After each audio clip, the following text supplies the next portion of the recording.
Live from Hillbilly Productions and Crippled Critter Studios, it's Crippled Critter time!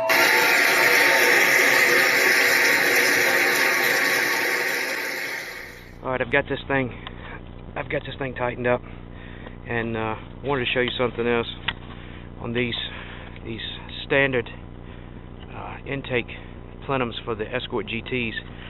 There's a vacuum piece that normally sits in here, and it runs this butterfly because there's two chambers in here, and the butterflies will open up and adjust the airflow depending on how far the potentiometer on the box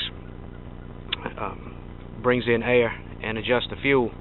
There's also two sensors that sit here. You can see that they're not there and the plugs are here. I don't run those.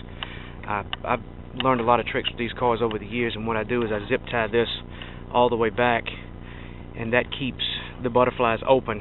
And what I'll do is I'll readjust the throttle body, and it'll compensate for the air. And another trick that I've learned, which I'll show you, is these are two boxes that come on your Fords and Mazdas.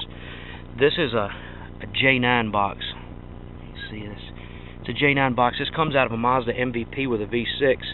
And this is a standard Escort GT box, and this comes on your 1.8s.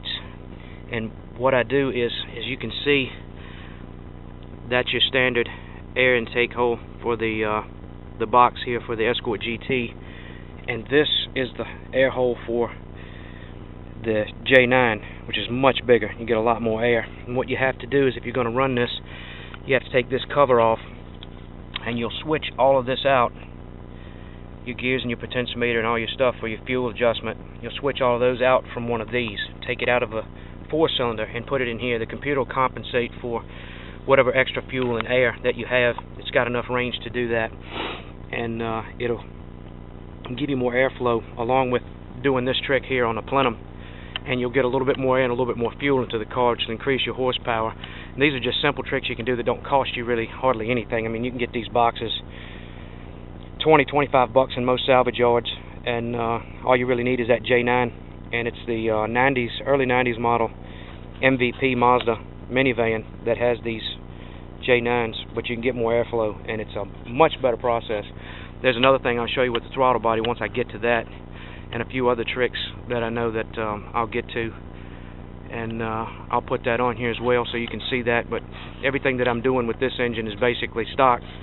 Like, I'm not running the splash guard on the crank to keep the horsepower restriction and stuff like that off. I'll show all that later, because I'm gonna do that with this one.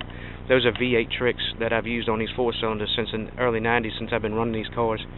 And I've had about 13 or 14 91 to 95 Escorts GTs and things of that nature.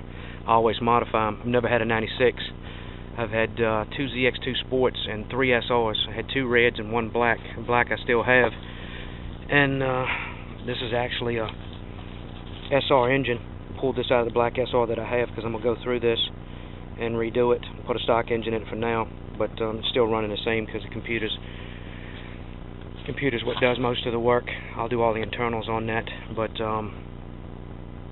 one of the red SRs I wrecked. I hit a deer with it and destroyed it, which was a very sad day. And the other red one, I had a buddy that just kept hounding me, and I ended up selling it to him. I wish I hadn't, and I'd have 2 SRs in the yard, but oh well. But the SR the wife's got now, she drives that every day to school and work. But like I said, as I get to these tricks, I'll show you everything.